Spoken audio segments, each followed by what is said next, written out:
Assalamualaikum warahmatullahi wabarakatuh.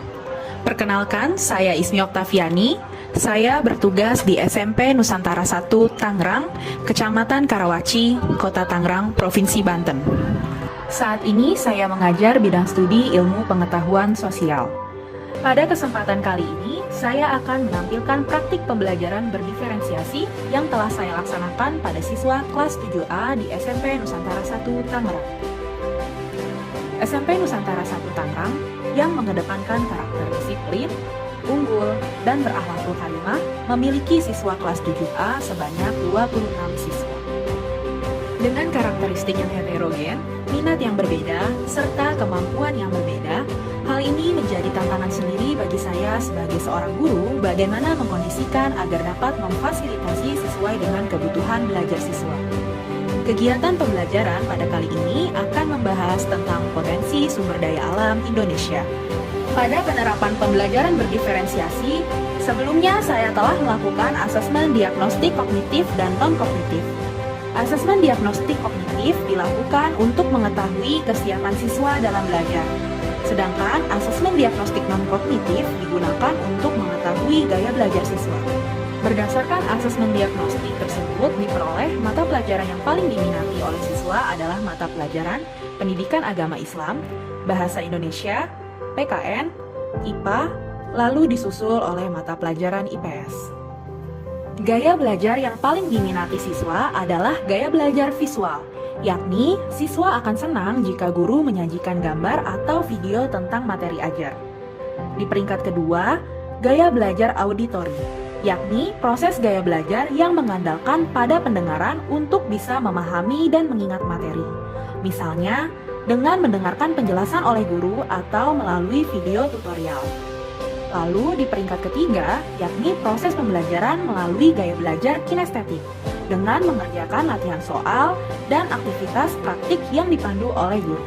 Sedangkan berdasarkan kesiapan belajar siswa, diperoleh hasil kategori 1, siswa yang telah memahami materi sebanyak 4 orang. Kategori siswa yang telah memahami sebagian materi sebanyak 5 orang. Dan kategori siswa yang masih memerlukan bimbingan sebanyak 17 orang. Kemampuan dasar yang dimiliki siswa adalah 65,3%, kurang mampu mengidentifikasi, menganalisis potensi sumber daya alam, jenis potensi sumber daya alam, serta persebarannya di Indonesia dengan tepat. Berdasarkan hasil survei tersebut, saya dapat menyimpulkan bahwa sebagian besar siswa masih kurang mampu mengidentifikasi dan menganalisis materi potensi sumber daya alam. Sehingga saya akan menjelaskan secara terperinci terkait materi tersebut dengan metode pembelajaran berdiferensiasi. Pembelajaran berdiferensiasi merupakan pembelajaran yang dirancang untuk memenuhi ragam kemampuan, minat, serta kebutuhan belajar peserta didik dengan memperhatikan diferensiasi konten, diferensiasi proses, dan diferensiasi produk. Artinya, pembelajaran berdiferensiasi merupakan pembelajaran yang memberikan keleluasaan pada siswa untuk meningkatkan potensi dirinya sesuai dengan kesiapan belajar, minat, dan profil belajar siswa. Pada metode pembelajaran berdiferensiasi dapat diterapkan pada hampir semua mata pelajaran. Diferensiasi konten. Pada pembelajaran kali ini, saya mengkreasikan konten pembelajaran IPS kelas 7A sesuai dengan gaya belajar siswa, yakni gaya belajar visual, gaya belajar auditori, dan gaya belajar kinestetik. Pada siswa yang memiliki gaya belajar visual, saya menampilkan gambar-gambar menarik melalui PowerPoint dan video pembelajaran. Bagi siswa yang memiliki gaya belajar auditori, saya menyajikan sebuah video yang berkaitan dengan materi yang sedang dipelajari. Dan bagi siswa yang memiliki gaya belajar kinestetik, saya memberikan beberapa latihan yang mendukung aktivitas belajar siswa serta mendukung siswa dalam mengamati potensi sumber daya alam yang berada di sekolah. Diferensiasi proses. Dalam proses pembelajaran, saya mengkombinasikan pembelajaran dengan memberikan beberapa ice breaking sebelum pembelajaran dimulai, serta kuis yang berkaitan dengan materi pelajaran yang saya lakukan.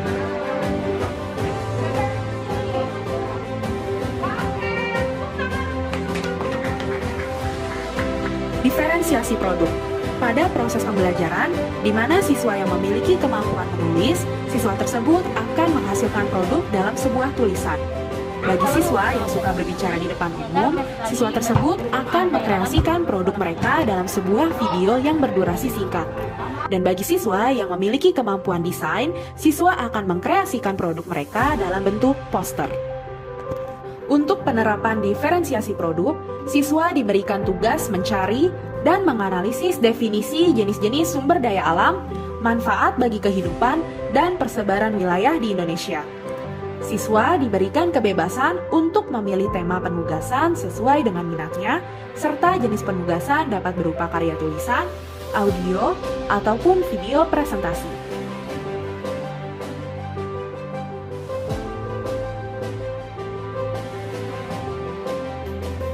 Dalam mendukung pembelajaran era digital, SMP Nusantara 1 Tangerang memfasilitasi peserta didik dengan menggunakan aplikasi Prunus DigiApps dengan memberikan aksesibilitas, interaktif, dan adaptif yang sesuai dengan fokus transformasi digital dalam dunia pendidikan.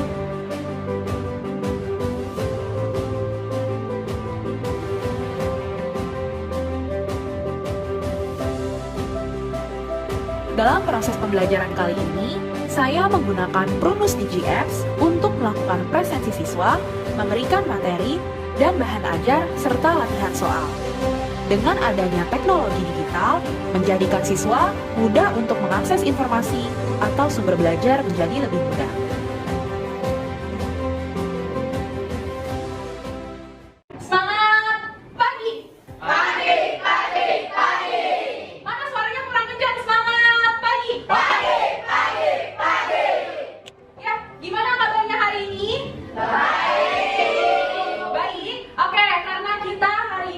Pelajaran pertama, ada baiknya kita membaca doa dulu ya. Siapa yang mau membantu ibu memimpin doa? Ya, kalian silakan. Sini maju ke depan. Duduk siap. Siap. Sebelum memulai pelajaran hari ini, alangkah baiknya kita membaca doa menurut kepercayaannya masing-masing. Berdoa dimulai.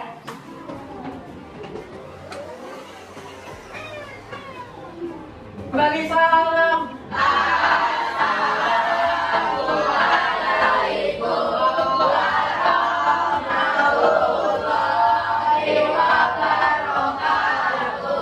Waalaikumsalam warahmatullahi wabarakatuh. Ya, kalian silakan duduk kembali. Terima kasih. Sebelum memulai pelajaran, saya ingin melihat nih kerapihan dan kebersihan kelas. Coba dilihat samping kanan kiri. Ya, ada sampah atau tidak? Coba di bawah kursinya dilihat. Kalau ada sampah, langsung dibuang di tempat sampah. Kali ini saya ingin mengabsensi siswa yang tidak masuk. Nah, di sini yang berada di DigiApps ada Kiandra yang tidak masuk. Ada yang tahu Kiandra kenapa?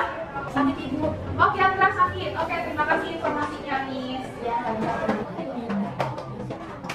Sudah? Ini hari ini anak-anak ada yang hari ini yang tidak masuk, ada Kiandra.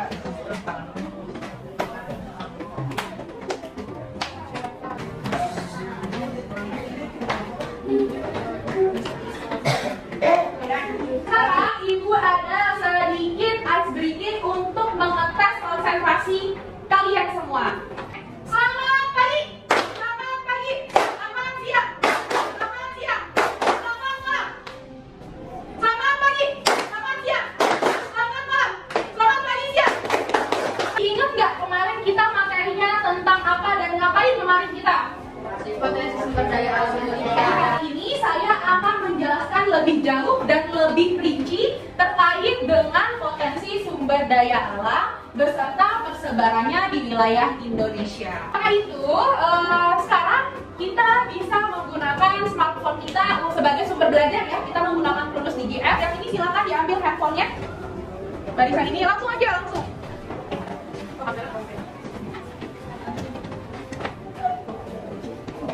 Silahkan dibuka Prunus DigiApps-nya, lalu dibuka mata pelajaran IPS dan klik materi kita pada pembelajaran hari ini. Pembelajaran hari ini coba dilihat.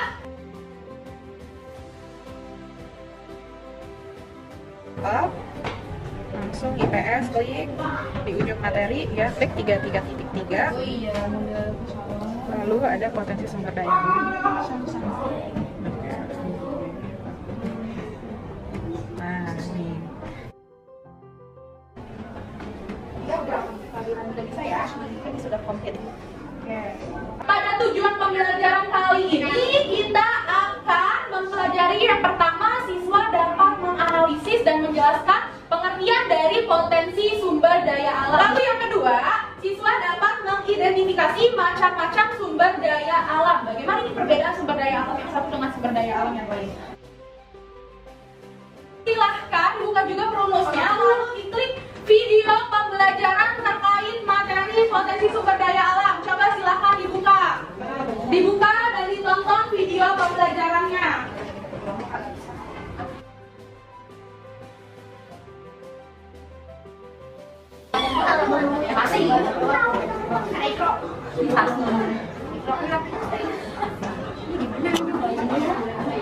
Semuanya sudah menonton video pembelajaran yang sudah Ibu kasih? Sudah. Ada yang mau main game? Mau. Tunjukkan siapa yang mau main game. Oke. Ibu punya gambar-gambarnya nih. Nanti akan kalian tempel. Nah, ini ada beberapa gambar terkait potensi sumber daya alam Indonesia. Nah, ada potensi sumber daya apa aja? Potensi sumber daya, Bu? Siapa yang mau ikut permainan atau games bersama saya? Kamu pilih di antara 3 potensi sumber daya hutan yang mana menurut kamu yang tepat. 1, 2, 3.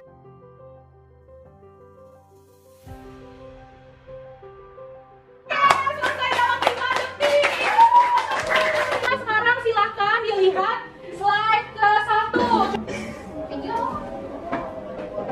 Sumber daya alam adalah sebuah potensi alam yang berada di bumi, baik berbentuk bumi mati maupun berupa makhluk hidup yang dapat dimanfaatkan bagi pemenuhan kebutuhan hidup manusia. Menurut Undang-Undang Nomor 11 Tahun 1967, ini dibagi atau dikelompokkan menjadi 3. Ini ada minyak bumi. Bahan galian golongan B.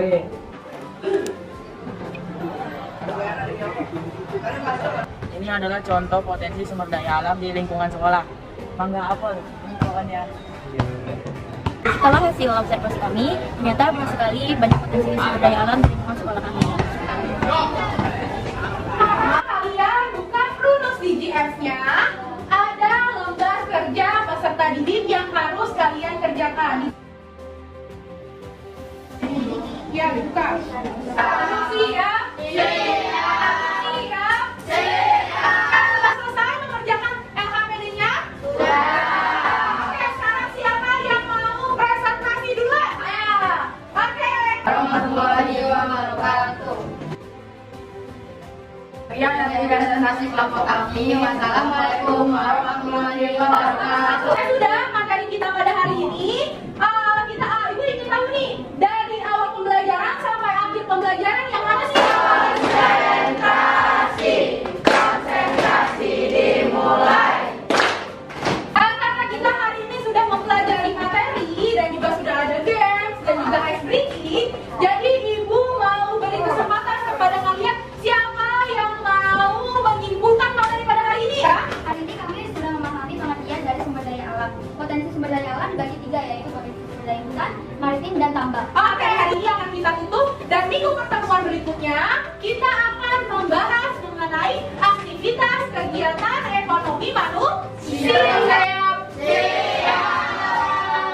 Sebelum pulang, agar kita selamat di perjalanan, alangkah baiknya kita membaca doa sesuai kepercayaannya masing-masing.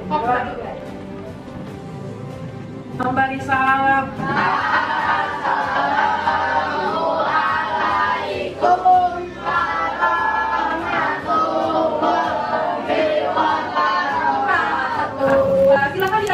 Sekian video praktik pembelajaran berdiferensiasi yang telah saya laksanakan.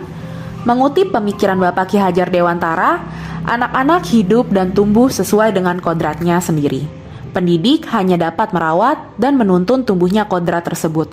Salam sehat Bapak Ibu Guru. Wassalamualaikum warahmatullahi wabarakatuh.